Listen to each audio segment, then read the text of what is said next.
menyampaikan apresiasi yang sebesar-besarnya kepada MindID yang telah memilih ITB sebagai tuan rumah sosialisasi pertama Media MindID 2025. Kegiatan ini tentunya sangat amat menarik bagi mahasiswa kami, khususnya karena industri pertambangan saat ini sedang berada di masa sustainable mining atau pertambangan berkelanjutan. Sebuah konsep yang menarik yang mana memenuhi keseimbangan ekonomi, sosial, dan lingkungan. Sebagaimana kita tahu, mahasiswa dan mahasiswi ITB sangat amat terkenal dengan semangat inovatif. Saya percaya kolaborasi seperti ini akan menghadirkan dan menimbulkan ide-ide kolaborasi dalam memajukan teknologi dan sistem pertambangan yang lebih maju, efisien, adil bagi masyarakat.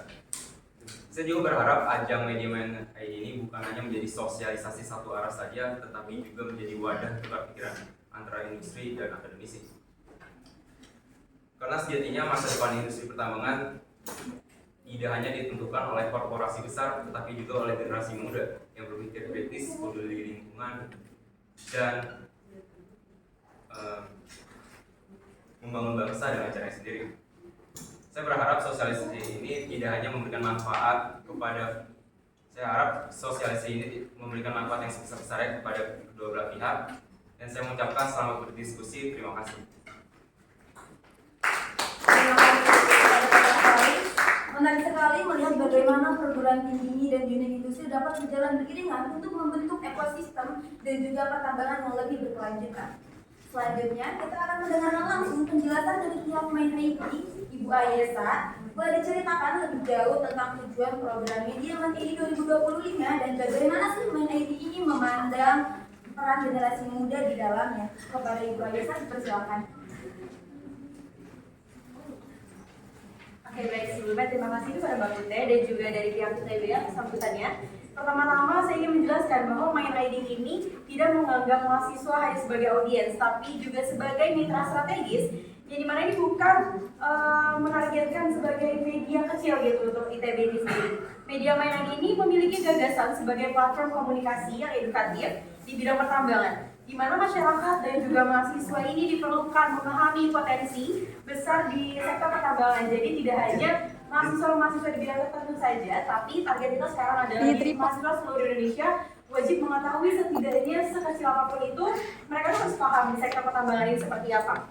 Tapi kami juga ingin menegaskan bahwa pertambangan tidak berhenti pada eksploitasi sumber daya alam, melainkan kami juga berkomitmen untuk memastikan setiap tahap kegiatan memiliki manfaat jangka panjang, tidak hanya di jangka pendek. Lalu setelah itu, ada salah satu contoh nyata yang terjadi di Sumatera Barat, tepatnya di Ombilin.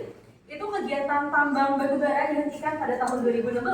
Setelah itu kami melakukan program post mining, di mana itu berkelanjutan sampai bekerja sama dengan masyarakat dan juga mahasiswa yang ada di Sumatera Barat. Dan di kawasan itu tersebut sekarang diakui oleh UNESCO sebagai warisan dunia. Dan masyarakat lokal pun berdaya ekonomi, kreatif tumbuh, pariwisata pun meningkat, dan juga identitas budaya tetap terjaga. Itulah semangat yang ingin kami bangun bersama lewat press conference kali ini dari Media MindID, pertambangan yang manusiawi, berkelanjutan, dan berpihak pada masyarakat. Baik, mungkin bisa dilanjut, itu saja yang bisa saya sampaikan sedikit untuk dari MindID-nya.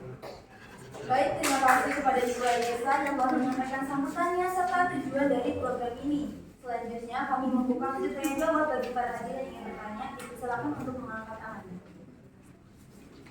Dipersilakan.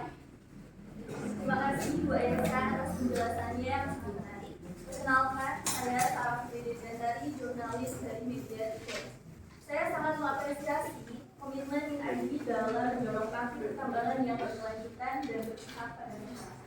Namun di sisi lain, publik seringkali skeptis terhadap praktik pertambangan, terutama soal transparansi, data lingkungan, dan dampak sosial.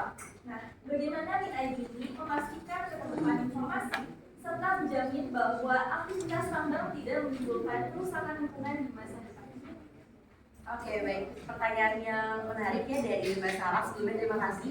Jadi memang untuk transparansi itu sendiri sangat penting ya di bidang apapun, terutama di sektor pertambangan. Kami sebagai masyarakat pertama harus mengetahui gitu secara jelas, karena kan sumber daya alam ini tidak hanya milik pemerintah tetapi juga milik masyarakat, yang dimana kita memiliki hak untuk mengetahui transparansi juga dari pertambangan ini tuh dikelola seperti apa. Lalu apa yang akan dijalani oleh Media Mind ID yang pertama ini? Kita ini kan memiliki platform digital di mana nanti seluruh masyarakat gitu ya di daerah manapun itu bisa mengakses secara free di webnya Media Mind ID, itu namanya Media Mind ID Portal. Nanti situ akan terlihat transparansi proyek apa saja yang sudah kita bangun dan juga pertambangan ini kita kelola seperti apa, itu akan terlihat jelas di sana.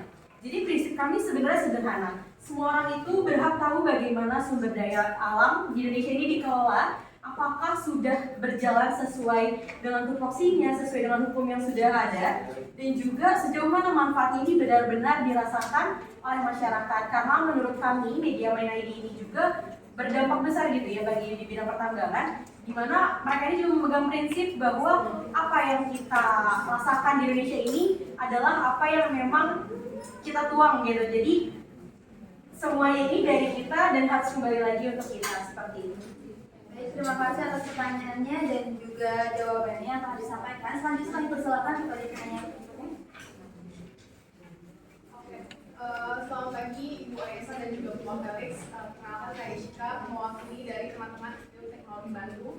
Dan saya ingin sangat mengapresiasi terkait adanya Media Mind ID ini yang mana memberikan kami ruang, terutama untuk mahasiswa, untuk memberikan aspirasi dan masukan terkait seperti apa.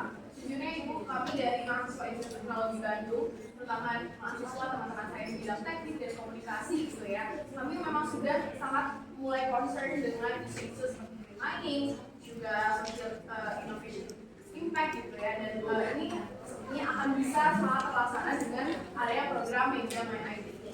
Dan kalau bisa memberi masukan gitu ya, kami dari pihak mahasiswa mungkin tadi kan sudah disampaikan oleh Mind ID punya proyek seperti digital literasi dan lain sebagainya. Tapi kalau kita untuk mahasiswa itu kami ingin nih ada proyek-proyek yang lainnya, seperti misalkan Mind ID membuka proyek, juga lomba ataupun misalkan membuka peluang riset untuk mahasiswa Institut Teknologi Bandung yang bisa dilakukan bersama oleh Mind ID. Karena seperti yang disampaikan oleh Bapak Profesor ITB sebelumnya ya, mahasiswa ITB itu sebenarnya memang punya banyak ide-ide yang fresh gitu ya untuk terkait keberlanjutan lingkungan ini, pasti memang tidak punya ruang untuk menuangkan ide-ide tersebut. Jadi kami sangat berharap untuk bisa Mind ID memberikan ruang untuk hal tersebut.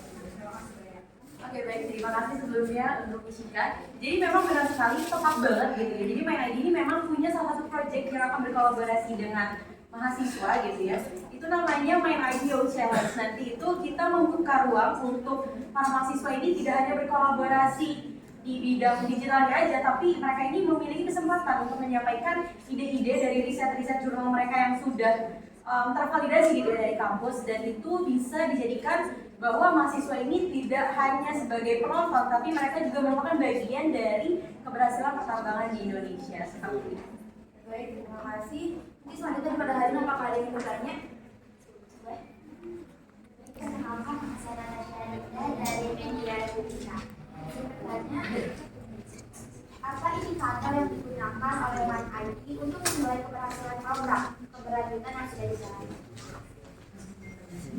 Oke, baik. Untuk indikator penilaian keberhasilan dari setiap proyek kami ini mengusung ada 3. Yang pertama ini penilaian dari seberapa masyarakat ini menilai keberhasilannya gitu. Jadi kita menilai ini tidak hanya dari pihak Mind ID-nya, tetapi kami melihat impact yang diterima oleh masyarakat, itu yang pertama. Dan yang kedua, kita akan melihat dari keberhasilan di internal kita, itu apakah semua indikator-indikator yang memang secara SOP itu sudah terjalankan atau belum. Dan yang terakhir, kita akan melakukan riset mendalam lagi terkait riset dan evaluasi tepatnya dari proyek-proyek yang sudah kita jalani. Mungkin seperti itu jawabannya. Terima kasih. Luar biasa sekali diskusi hari ini, benar-benar mendapatkan sinergi antara industri, akademisi, media, dan juga mahasiswa. Kita belajar bahwa pertambangan bukan lagi sekedar tentang menggali bumi, tetapi juga tentang bagaimana menumbuhkan kehidupan dari hasil bumi itu sendiri. Sebelum kita menutup acara secara resmi, mari kita lakukan sesi dokumentasi bersama. Kami mempersilahkan kepada Ibu Ajesa dan juga Bapak Felix serta rekan-rekan dari media dan juga perwakilan untuk berdiri dan melakukan sesi foto bersama sebagai kenang-kenangan dari kegiatan hari ini.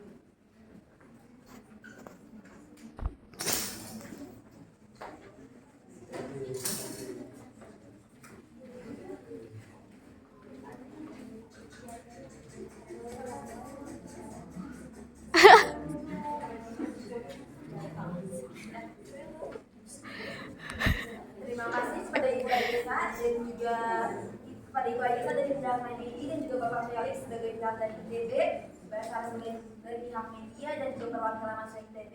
Semoga MNED 2025 ini menjadi langkah awal menuju masa depan pertama Indonesia yang berkelanjutan dan juga inklusif. Dengan ini, press conference media MNED 2025 harus kami ucapkan terima kasih. Assalamualaikum warahmatullahi wabarakatuh.